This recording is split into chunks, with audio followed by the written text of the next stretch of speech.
Alright, this is Secret Origines issue 42, which tells or retells the origin of Invisible Girl from the Terrificals, except back then she was just Invisible Girl from the League of a Superman, aka the Imperial Guard.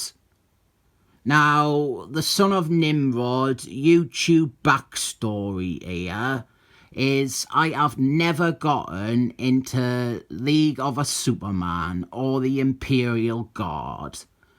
I have loads of comics where they show up. Stuff like Superman stories or Final Christmas. One of them was in a bit in the issue. I tried reading of that. But yeah, never gotten into them.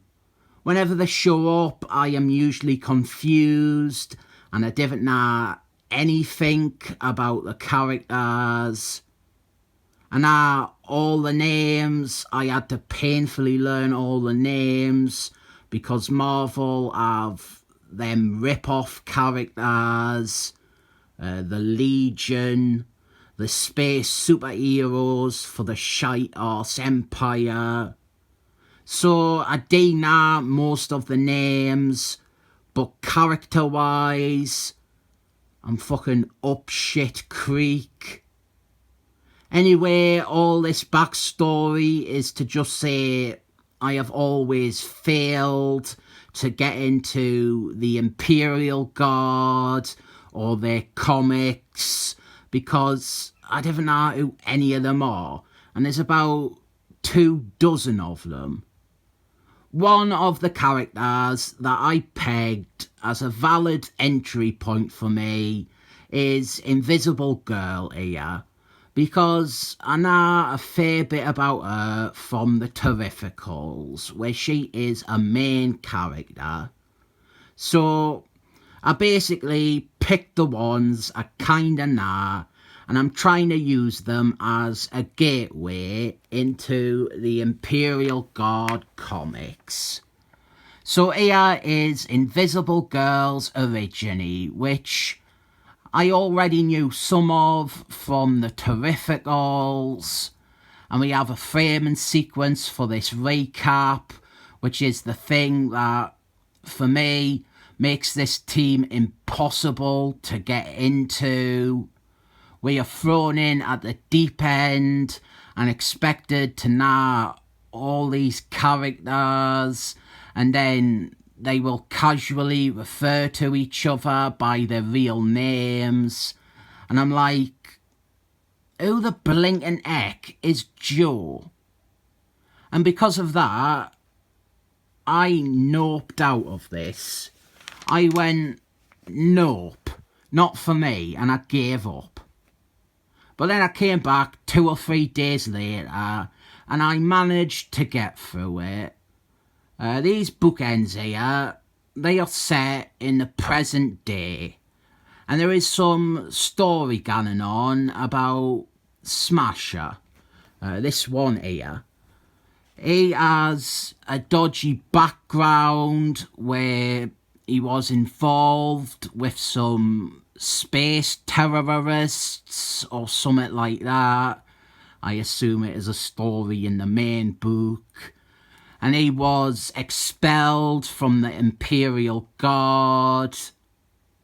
And another reason I initially gave up on this was this doesn't really seem to have much to do with Invisible Girl. The connection is that she is romantically interested in Smasher, but that didn't seem enough to warrant using this other story as wraparounds for an Invisible Girl flashback issue.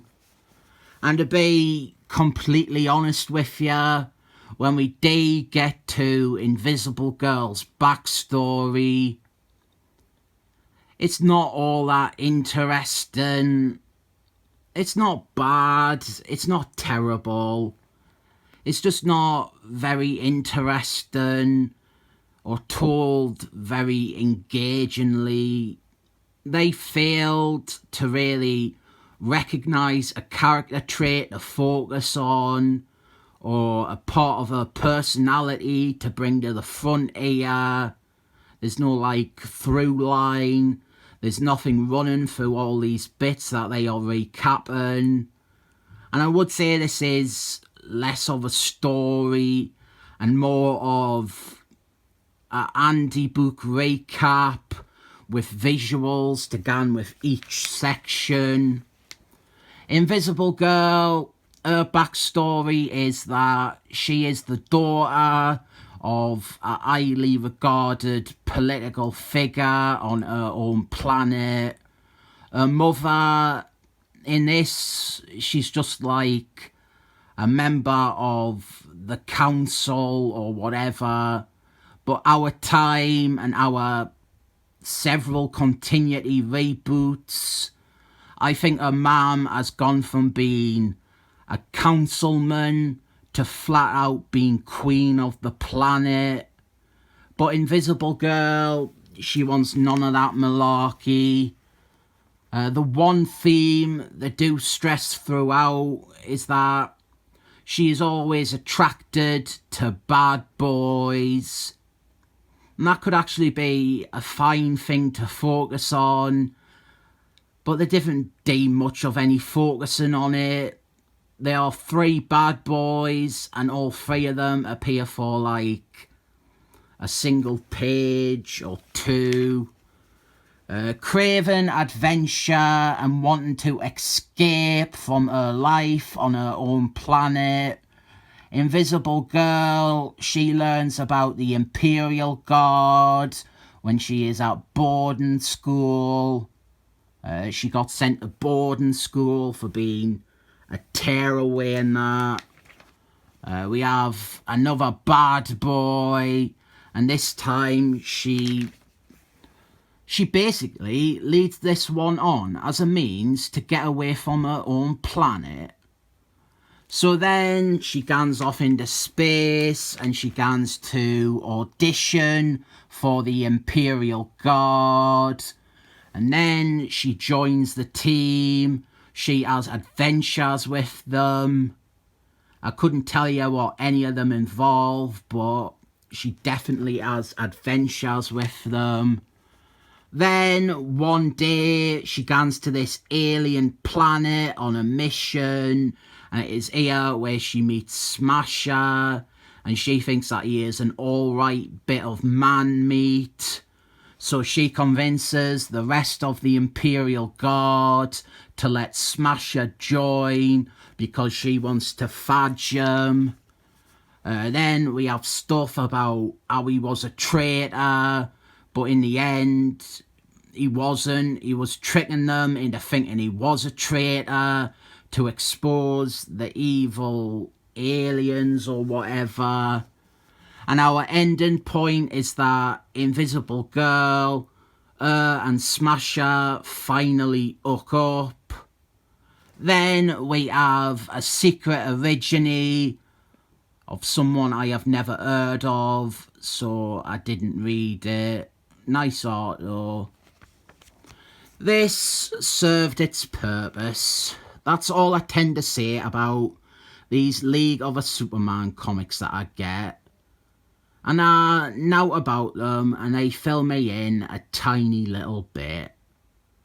I didn't think this story has any appeal to someone who isn't either a big Invisible Girl fan or someone who really specifically wants to know about Invisible Girl and her backstory.